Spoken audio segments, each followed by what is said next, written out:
welcome back to the Citytilidie channel. Hope you're all staying safe and well. We're back to league football after a few history vlogs going out there. Hope you've enjoyed them. If you haven't, please check on the links, my YouTube channel. Lots of history stuff over the last few days. And we're going to have a look forward to City versus Liverpool. There's a game to get the old pulse racing coming back, although the 12:30 PM kickoff doesn't help with that. It's always the atmosphere is always a little bit toned down when we have these early kickoffs, whether it's Liverpool, United, doesn't matter who it is, it just is. So that's going to take place on the 1st of April 2023. Please, if you are new to this channel, welcome. This is a preview of the game, of course, with a little talk about previous meetings, and I'm going to pick my 11 as well, or Pep's 11, because it's not always the same. My 11 and what I think Pep will pick isn't always the same. So join me today. Please push that subscribe button, push the bell notifications. Great to have you on board. Everything's City, of course, City past, present and forever. If you're pushing buttons, you can press that thumbs up for me as well. I'm trying to get about 20, 25 likes if I can. Not a massive target, so if you can help me towards that, I'd be very appreciative. Of course, this is a City fans vlog, but there's plenty in this for Liverpool fans as well. So if you are a Liverpool fan, keep listening. Might be interesting. Let us know your thoughts. It'd be great to hear from you. And yeah, that's it. So welcome. It's on BT Sport. So if you're not going down on the day, you can watch it on BT Sport. Overall record at home in the league against Liverpool is played 86, won 31, drawn 25, lost 30. That's not bad, is it? So yeah, but almost straight down the middle. That's 130 goals scored and 125 goals let in. Last time, as I said in the league, was a little bit more on it than there is this time. It was all to play for on match day 31.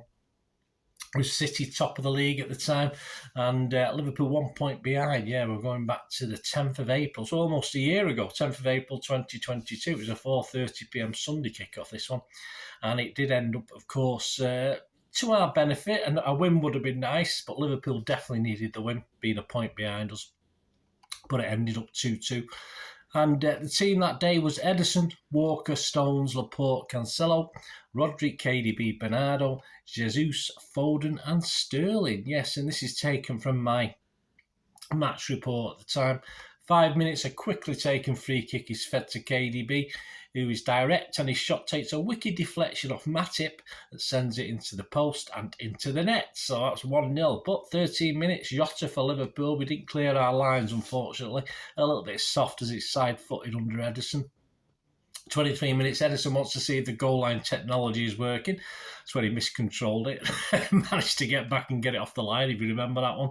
36 minutes, a good goal, well-timed run by Jesus. Liverpool a little bit asleep at the time, just onside Jesus, which is unusual in itself, and he puts it in off the underside of the bar from an excellent Cancelo cross. Half-time, 2-1 for City, 46 minutes. So, yep, Liverpool are back in it, and most people are still having their half-time bovril at the time. City caught totally cold at the start of the second half as Mane side foots home after a good through ball by Saha. Walker wrong side and was never making up the distance. Yep, we were simply dozing at the start of the second half, not good. 63 minutes, a great through ball by KDB and Sterling. Nutmegs Alisson. Yeah, but unfortunately it was offside for VAR. Only just, but it was very, very close, that was for sure. So you can always tell when Sterling scores one of those goals, it's going to be called out for something. 90 minutes, yeah, Mahrez free kick glanced the outside of the post, but it did look always as though it's going wide. 94 minutes, a great chance for Mahrez late on, a great KDB ball, and rather than try and curl it into the far corner, he tried to chip Alisson, but it was sort of well over, but I think it took a deflection at the time. So there, of course, the point will be enough for us at the end of play, if you like, at the end of the season. And Liverpool really did need to win this. So a 2-2 draw was okay for us.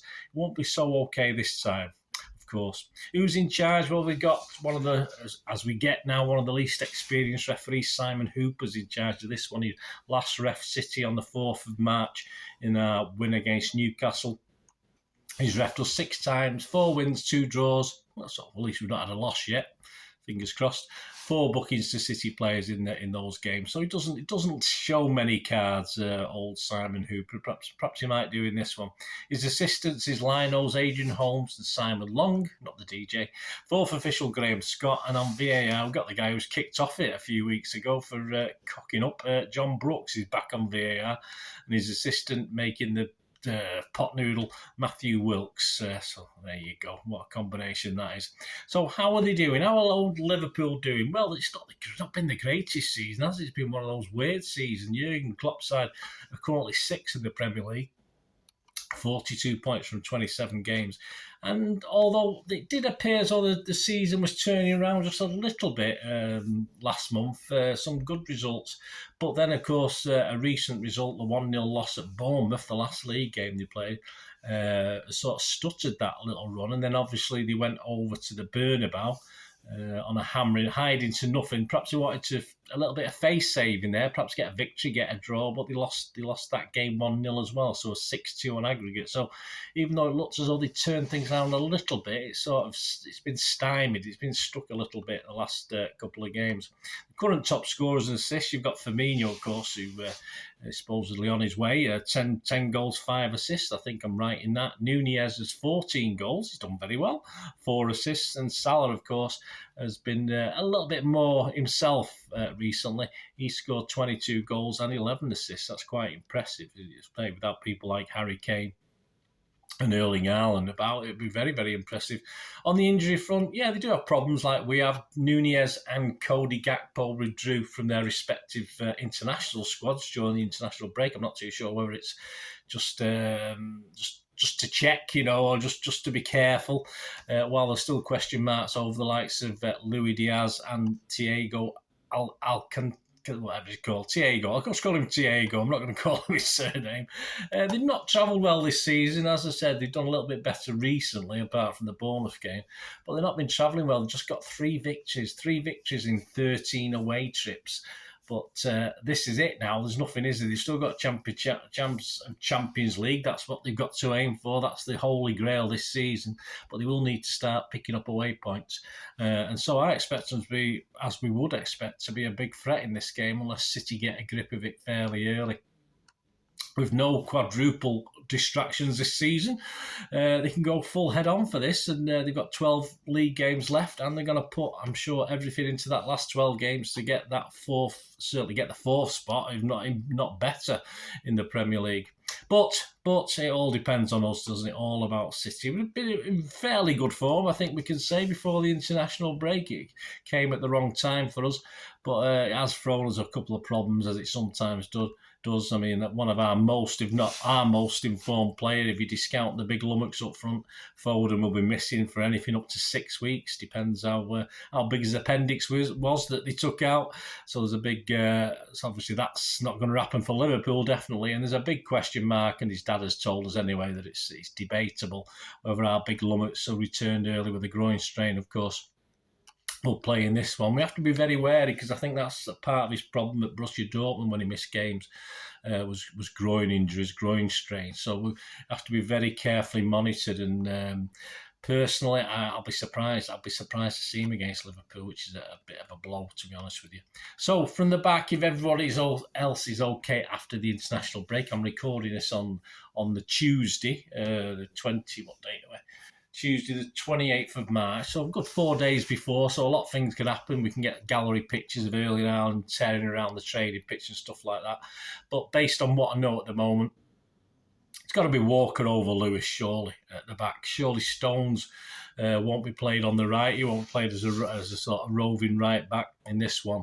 And Aki, surely, after his goal-scoring exploits against the mighty Gibraltar, I'm sure he must be guaranteed that left-back spot. I can't see any Bernardo back there, when Pep had him sort of doing a left-back to right-wing option. I can't see that happening. The middle-back two is always a hard call. I think Diaz is the shoe-in, of course, but many people will like to see Stones next to him, but will Pep persist with Akanji, who's not let us down, not let Pep down? But I fully expect Laporte to miss out again on this one. Rodri, well, no doubt Rodri's there as long as he's fit.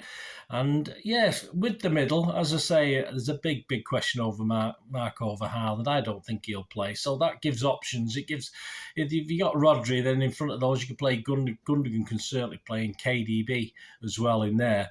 But one thing I'm not sure is about Alvarez. Of course, he was on international duty. He didn't score any goals. I think he got taken off as well for Argentina. But yeah, there's still. I think the jury's out on him starting this one. I don't think Pep will risk it. If no Ireland, I think Pep may prefer the manoeuvrability of Bernardo. Definitely, Bernardo's going to play this. He likes playing against Liverpool. I don't think Bernardo's not going to play. The manoeuvrability of Bernardo, Gundo, and KDB in like a switching roving false nine formation with Mahrez and Grealish on the flanks. I think that's how Pep might go for it. Mahrez hasn't been starting recent league games, of course, so there is an option. It may be a bolder option to put Alvarez in if Pep fancies doing that. But this is not just another big call, this one for Pep. So this is my expected Pep 11. As I said, it's not particularly my 11, but this is what I think Pep will go, and I'm taking a chance with this. A bit of a chance in midfield, forward 5, I think, with this one. I've got Ederson, Walker.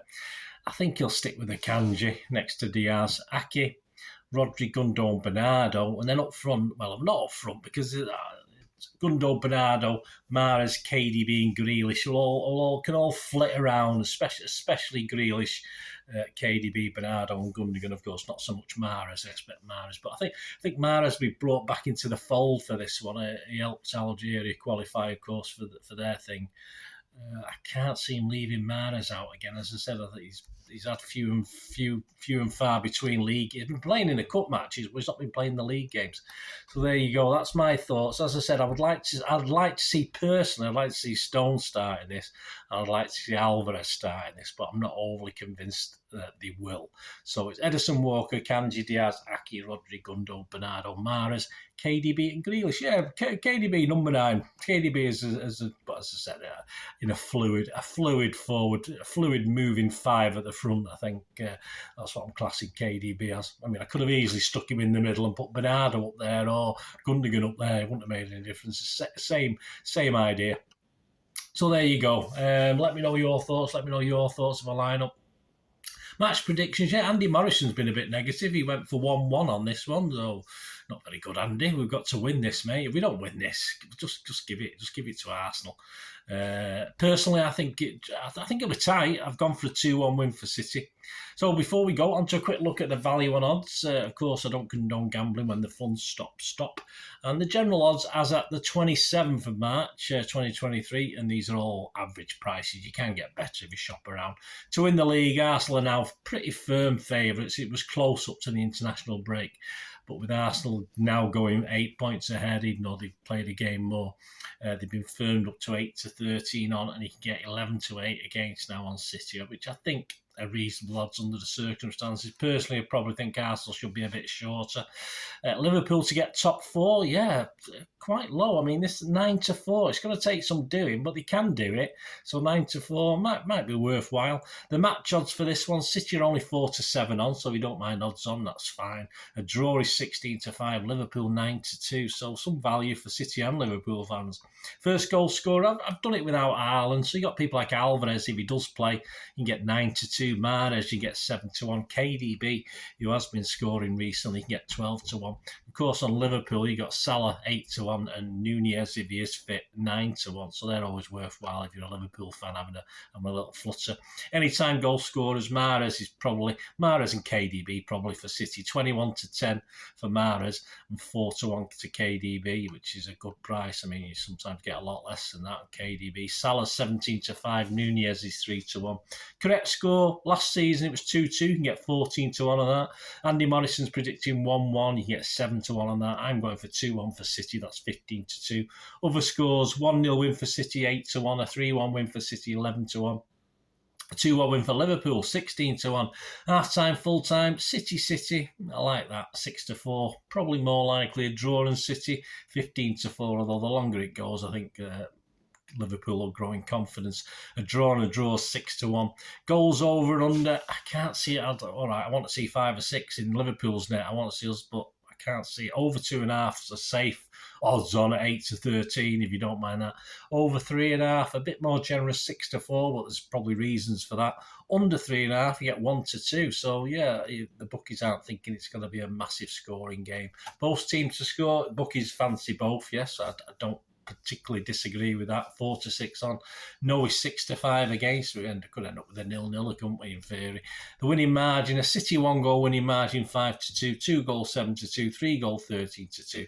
And to finish off, for Liverpool to win this by 1 goal, I will be crying in my beer and cups of tea coming home if they win by more than 1 goal. If they win at all. So yeah, but as I said, City need the win. A draw is no good to us. But Liverpool to win by 1 goal and get 13 to 2.